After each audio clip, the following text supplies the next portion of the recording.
Cardigan présente Parce que c'était nous de Mary McFarlane, lu par Vera Pastrelli. J'ai rencontré Ben à la fin de notre première semaine à l'université de Manchester. Je l'ai d'abord cru en 2e ou 3e année, vu qu'il se trouvait derrière les tables montées par les anciens sur des tréteaux dans le bar de mon bâtiment à la résidence universitaire, où il devait nous distribuer nos cartes de logement étudiant. En fait, il avait commencé dans la file, comme moi. Ensuite, avec cette exubérance et cette générosité qui le caractérisaient, Ben avait proposé son aide et sauté par-dessus les tables quand ceux qui procédaient à la distribution s'étaient plaints d'être en sous-effectif. Je n'aurais quant à moi pas dû être debout, mais ma gueule de bois m'avait réveillée pour m'annoncer que j'avais désespérément besoin de Ribena. Les alentours de mon bâtiment étaient aussi déserts à 9h du matin que si ça avait été l'aube. Buvant à la bouteille tout en revenant des boutiques dans le soleil d'automne, j'aperçus une petite file d'attente qui serpentait par la double porte du bar. Étant anglaise et en première année, j'ai jugé prudent de la rejoindre. Quand vint mon tour et que l'espace se libéra devant Ben, je m'avançai. Son expression légèrement surprise mais pas du tout mécontente semblait dire « Ah, et tu es qui, toi ?» Je fus surprise à mon tour, d'autant plus que, je ne sais pas trop pourquoi, il n'y mit aucune réserve. Les bonjours, ce n'en était pas un, je m'arrangeais plutôt correctement. On ne m'avait néanmoins pas souvent regardé comme ça.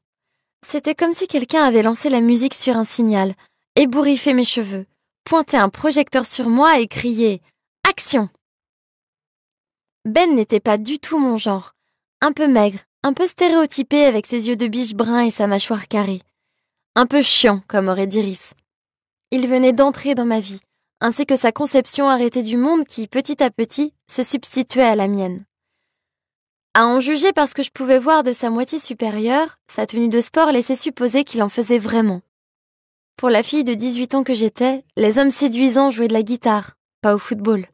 Ils étaient dépenaillés et sombres, avaient une barbe de 3 jours et, amendement récent consécutif à des recherches sur le terrain, des poils sur le torse, si abondants qu'une gerbille n'y retrouverait pas ses petits. Mais, tout de même, j'avais l'esprit suffisamment ouvert pour admettre que Ben pouvait être le genre de bien des gens, ce qui rendait son attention sacrément flatteuse.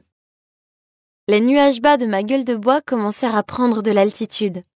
Ben dit « Salut ». « Salut ». Un battement, pendant lequel nous nous sommes souvenus de ce que nous faisions là. « Non ?» dit Ben. « Rachel Woodford. » Woodford, W... Il se mit à fouiller dans des boîtes contenant les cartes. « Je t'ai eu !» Il sortit un rectangle en carton sur lequel figurait le nom de notre bâtiment et était collée une photo d'identité. J'avais oublié que j'en avais envoyé une poignée issue d'une séance peu flatteuse dans le photomaton d'un centre commercial. Très mauvaise journée, Meadow Hall. Syndrome prémenstruel. J'ai l'air de m'être réveillée pendant ma propre autopsie. J'aurais dû me douter que ces clichés reviendraient me hanter.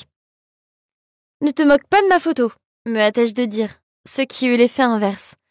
Ben la regarda attentivement. « J'ai vu pire aujourd'hui. » Il glissa ma carte dans une machine, la ressortit plastifiée et l'inspecta de nouveau.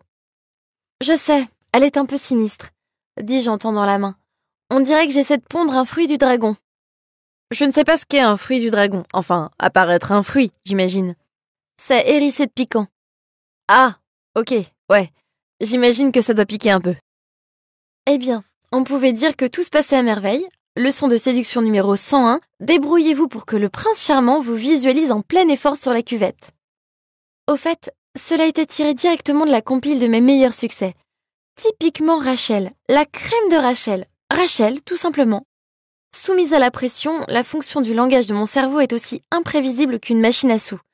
Tirez sur la manette, relâchez, elle balance n'importe quelle combinaison de mots. Ben m'adressa un sourire qui se transforma en rire. Je lui rendis son sourire. Il maintint la carte hors de ma portée. « Tu es en lettres ?»« Oui. »« Moi aussi. Je n'ai aucune idée d'où je suis censée aller demain pour l'inscription. Tu sais, toi ?»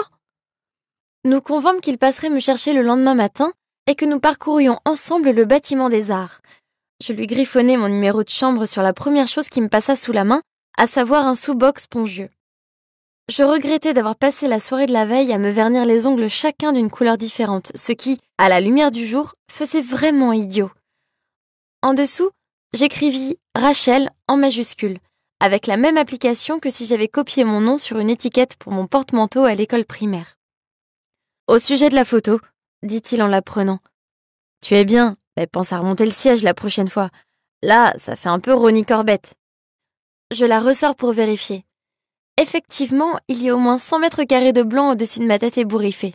Je rougis et éclate de rire. « Fais tourner !» articula silencieusement Ben en faisant pivoter un siège imaginaire de photomaton. Je rougis et m'esclave de plus belle. « Je m'appelle Ben. À demain. » Tel un agent de la circulation, il me fit signe d'une main de me décaler et indiqua de l'autre main à la personne suivante d'avancer, faussement impérieux. Alors que je contournais la file, je me demandais si la fille bien élevée de la chambre voisine de la mienne était de trop bonne famille pour se risquer à m'accompagner pour un petit déjeuner reconstituant dans un des rades autour du campus.